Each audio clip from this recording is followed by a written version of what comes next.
हरे कृष्ण। आप सभी को वैशाख पूर्णिमा और बुद्ध पूर्णिमा की बहुत बहुत शुभकामनाएं।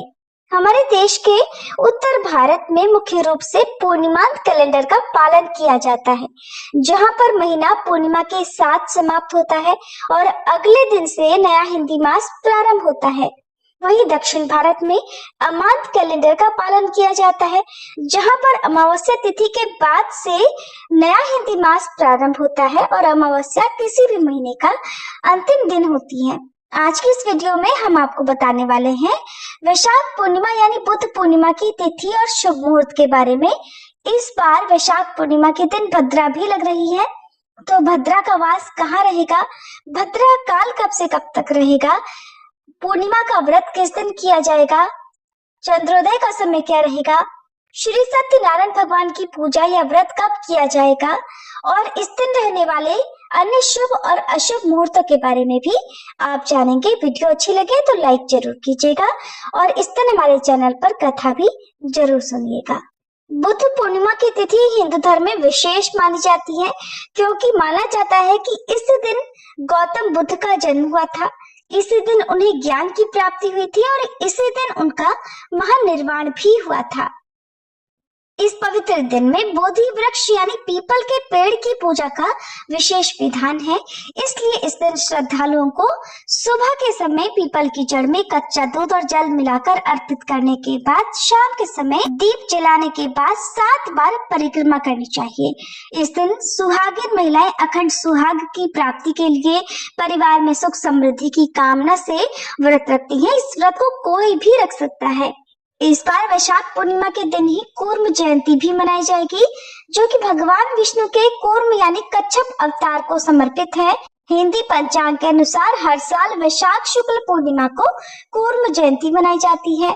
मान्यताओं के अनुसार कूर्म भगवान की पूजा करने से समृद्धि और दीर्घायु की प्राप्ति होती है। इस अवसर पर तीर्थ स्नान और दान आदि कर्मों का भी विशेष महत्व है। पूर्णिमा तिथि भगवान विष्णु, माँ लक्ष्मी जी, चंद्रदेव और भोलेनाथ को समर्पित मानी जाती है। इस बार पूर्णिमा तिथि 30 अप्रैल दिन गुरुवार को रात 9:13 से प्रारंभ हो रही है और पूर्णिमा तिथि का समापन 1 मई दिन शुक्रवार को रात 10:52 पर होगा। ऐसे में उदय तिथि और चंद्रोदय व्यापनी तिथि के अनुसार 1 मई दिन शुक्रवार को ही पूर्णिमा का व्रत स्नान दान किया जाएगा। श्री सत्यनारायण व्रत भी इसी दिन रखा जाएगा, यानी 1 मई शुक्रवार को पूर्णिमा है। शुक्रवार का दिन माँ लक्ष्मी जी को समर्पित होता है, इसलिए इस दिन का महत्व और भी अधिक बढ़ जाता है। ब्रह्म मुहूर्त शुक्रवार के दिन सुबह 4:20 से 5:08 तक रहेगा, जो कि सुबह स्नान और मंत्र जाप पूजा पाठ के लिए उत्तम होता है। सूर्योदय होगा सुबह 5:57 पर, सूर्यास्त होगा शाम 6:50 पर। इस दिन सिद्धि योग रात 9:13 तक रहेगा। अमृत काल शाम 6:55 से रात 8:41 तक रहेगा। जिस समय में आप शाम की पूजा और दीपदान कर सकते हैं, शाम के समय माँ लक्ष्मी जी की पूजा प्रदोष काल में करनी चाहिए, तो अमृत काल में आप माँ लक्ष्मी जी की पूजा कर सकते हैं।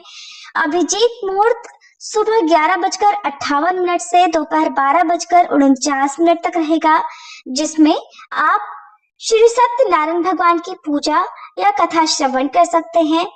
राहु काल सुबह 10:30 से दोपहर 12 बजे तक रहेगा और भद्रा काल गुरुवार की रात 9:12 से शुक्रवार को सुबह 10 बजे तक रहेगा। इस बार भद्रा का वास पाताल लोक में होगा, इसलिए ये भद्रा पृथ्वी लोक पर अशुभ नहीं मानी जाएगी। तो पूजा पाठ संबंधी कार्य हो या अन्य कार्य हो, वो आप इस दौरान भी कर सकते हैं। पूर्णिमा की रात को चंद्रोदय होने पर चंद्र देवता को अर्घ्य देकर ही व्रत खोला जाता है, तो 1 मई शुक्रवार को चंद्रोदय होगा शाम 6:44 पर। तो जो लोग वैशाख पूर्णिमा का व्रत रखेंगे वे चंद्रमा को अर्घ्य उस समय दे जब पूरी तरह से चंद्रमा आकाश में प्रकाशवान हो। उस समय जल में कच्चा दूध और अक्षत मिलाकर चंद्र देवता को अर्घ्य दे। धूप दीप दिखाकर चंद्र देवता की आरती उतारें। ओम सह चंद्रमा से नमः मंत्र का जाप करें। माँ लक्ष्मी जी और चंद्र देवता को खीर का भोग लगाकर प्रसाद रूप में खीर का सेवन करके व्रत का पालना करें। इस दिन भगवान विष्णु या श्री सत्यनारायण भगवान की पूजा में तुलसी या मंजरी सहित तुलसी दल रखकर भगवान को भोग निवेदित करें। पूर्णिमा तिथि बहुत ही पवित्र होती है, इसलिए भूल कर भी तामसिक चीजों का सेवन, लहसुन प्याज आदि का सेवन या नाखून बाल इत्यादि इस दिन नहीं काटने चाहिए। अपनी सामर्थ्य के अनुसार निर्धनों को दान दक्षिणा देने से सुख सौभाग्य की प्राप्ति होती है।